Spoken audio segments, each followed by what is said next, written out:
انسان کو ایک تو اللہ کا خوف اپنے دل میں رکھنا چاہیے، انسان اپنے آپ کو درست کرے، موت کو انسان یاد رکھے۔ جب انسان کے سامنے اللہ کا خوف ہوگا، اللہ کا ڈر ہوگا، پھر بری چیزوں سے، برے اعمال سے انسان بچے گا، پھر کسی کو دھوکہ نہیں دے گا۔ تو اس لیے انسان موت کو یاد رکھے۔ مرنا تو ہر ایک نے، کل نفس ذائقۃ الموت، ہر ایک نے موت کا ذائقہ چکھنا ہے، ہر ایک کو موت میں آ کر دبوچنا ہے۔ تو اس لیے انسان موت کی فکر کرے۔ حضرات صحابہ کرام رضوان اللہ علیہم اجمعین وہ اللہ کے خوف سے بہت رویا کرتے تھے۔ حضرت عثمان رضی اللہ تعالیٰ عنہ کے بارے میں آتا ہے، جب کسی قبر کے پاس سے گزرتے تو اتنا ڈرتے تھے کہ ان کی آنکھوں سے اتنے آنسو نکلتے تھے، اتنا روتے تھے کہ ان کی داڑھی جو ہے آنسوؤں سے تر ہو جایا کرتی۔ حضرت ابو بکر صدیق رضی اللہ تعالیٰ عنہ کے بارے میں آتا ہے کہ ایک دفعہ ان کے سامنے ایک چڑیا جو ہے وہ کھیل رہی ہے، پانی کے اندر کھیل رہی ہے، تو ابو بکر صدیق رضی اللہ تعالیٰ عنہ دیکھ کر کہتے کاش میں بھی چڑیا ہوتا، مجھ سے حساب ہی نہ لیا جاتا، کل قیامت کے دن جو ہے میں جنت میں چلا جاتا بغیر حساب کتاب کے۔ اب دیکھیں حضرت ابو بکر صدیق رضی اللہ تعالیٰ عنہ مقام کتنا بڑا ہے، وقت کے پہلے خلیفہ ہیں، آپ علیہ الصلوۃ والسلام کے جانثار ساتھی ہیں۔ اللہ تعالیٰ نے ان کا ذکر قرآن میں فرمایا ہے، ثانی اثنین اذ ہما فی الغار اذ یقول لصاحبہ، یا لصاحبہ سے ابو بکر صدیق مراد ہے کہ آپ علیہ الصلوۃ والسلام کے ساتھ جو ثانی تھے، دوسرے تھے، جو آپ کے ساتھی تھے، وہ ابو بکر صدیق رضی اللہ تعالیٰ عنہ تھے۔ جب آپ علیہ الصلوۃ والسلام غار میں تھے تو اس کا ذکر اللہ تعالیٰ نے قرآن میں کیا ہے۔ تو وَسَيُجَنَّبُهَا الْأَتْقَى، یہاں پر اتقا سے مراد بھی ابو بکر صدیق رضی اللہ تعالیٰ نے جو سب سے بڑے متقی پرہیزگار تھے، قرآن میں اللہ تعالیٰ نے ان کا ذکر کیا ہے، ان کے لیے جنت کی بشارت آپ علیہ الصلوۃ والسلام نے ان کو دی ہے۔ اس کے باوجود اتنا خوف ہے کہ وہ رو رہے ہیں کہ کاش میں چڑیا ہوتا، مجھے اس بغیر حساب کتاب کے جنت میں بھیج دیا جاتا۔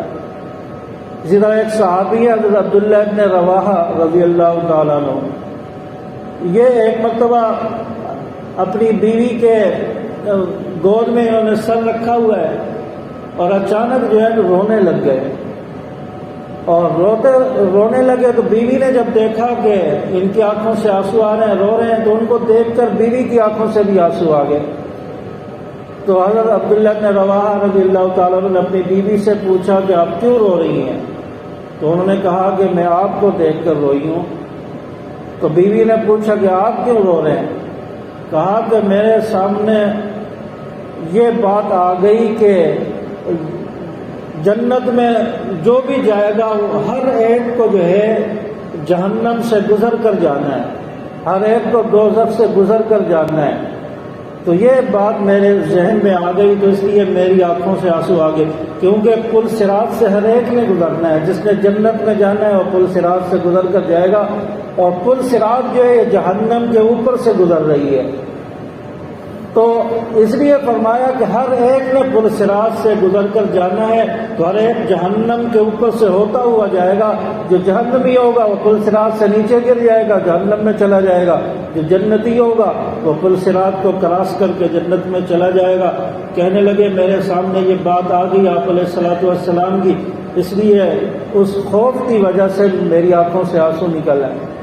تو اس طرح تو صحابہ کا یہ عالم تھا، لیکن آج کل ہم جو ہے موت سے اتنے بے خوف ہیں اور اتنے جو ہے موت سے ہٹے، موت کا جو ہے ڈر انسان کے دل سے ختم ہوا ہے۔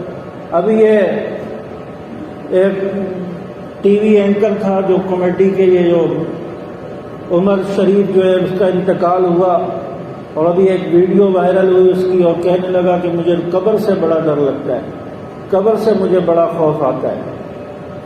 تو ہو سکتا ہے کہ اس نے توبہ بھی کر لی ہو، اور حدیث پاک میں آتا ہے کہ انسان کے خاتمے کے مطابق اس کا فیصلہ کیا جاتا ہے۔ انما الاعمال بالخواتم، اس کے اعمال کا دار و مدار خاتمے کے ساتھ ہے، انسان کا خاتمہ کیسا ہوتا ہے۔ اب وہ تو اللہ جانتا ہے کہ خاتمہ کیسا ہوا، تو اللہ تعالیٰ بعض اس طرح موت دیتا ہے کہ آخری وقت میں بعض لوگوں کو قبر کا خیال آ جاتا ہے، آخری وقت میں قبر یاد آ جاتی ہے۔ تو اس لیے انسان کو ہر وقت جو ہے اپنی موت کو یاد رکھنا چاہیے، ہر وقت انسان کو یہ سوچنا چاہیے کہ میں نے بھی مرنا ہے، میں نے بھی دنیا سے جانا ہے۔ ہم کسی کا جنازہ پڑھ رہے ہیں، کسی عزیز کا ہے، یا مسجد میں جنازہ پڑھ رہے ہیں، انسان کو سوچنا چاہیے کبھی وہ وقت بھی آئے گا کہ ایک دن ہمارا جنازہ پڑھا جا رہا ہوگا، ایک دن لوگ ہمارے جنازے کو کندھا دے کر جا رہے ہوں گے۔ تو اس لیے آپ علیہ الصلوۃ والسلام نے فرمایا کہ جنازے کو دیکھ کے انسان اپنی موت یاد کرے، اپنے آپ کو دیکھے کہ میں نے بھی مرنا ہے۔ تو اس لیے ہر انسان نے دنیا سے جانا ہے، تو انسان اپنے اعمال کو درست کرے۔ انسان کے اعمال جب درست نہیں ہوتے پھر انسان پر پریشانیاں آ جاتی ہیں، مصیبتیں آ جاتی ہیں، پھر یہ سیلاب آتے ہیں، طوفان آ جاتے ہیں، پھر یہ اندھیریاں آ جاتی ہیں، کتنے لوگوں کا نقصان ہو جاتا ہے۔ اسی طرح وبائی امراض کثرت سے پھیلنا شروع ہو جاتے ہیں۔ ابھی یہ کرونا آیا ہوا ہے، پھر کبھی پہلی لہر آئی، دوسری لہر آئی، تیسری آئی، ابھی چوتھی اور پانچویں پتہ نہیں چل رہی ہے۔ تو یہ آتی رہی اور وبائی بیماریاں پھیلتی رہی۔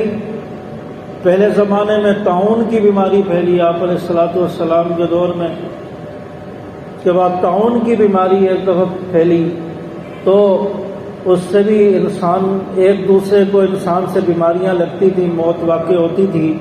تو انسان کو احتیاط تو کرنی چاہیے، لیکن جتنا ڈھنڈورا ہوتا پیٹا جا رہا ہے اتنا ہے نہیں۔ بہر اللہ تعالیٰ سب کی حفاظت فرمائے۔ تو یہ وبائی امراض جو ہے یہ بھی انسان کے اعمال کی وجہ سے ہوتے ہیں۔ پہلے زمانوں میں یہ بیماریاں ہوتی نہیں تھی، ہارٹ اٹیک کا کبھی سنا نہیں گیا تھا، کبھی بلڈ پریشر اور شوگر سنا نہیں تھا۔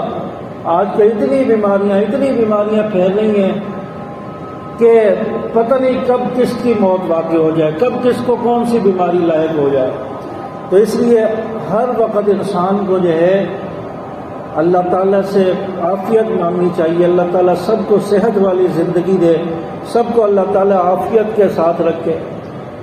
تو اس کے سارے جو بیماریاں، ساری مصیبتیں، ٹینشنیں اعمال کی وجہ سے آتی ہیں۔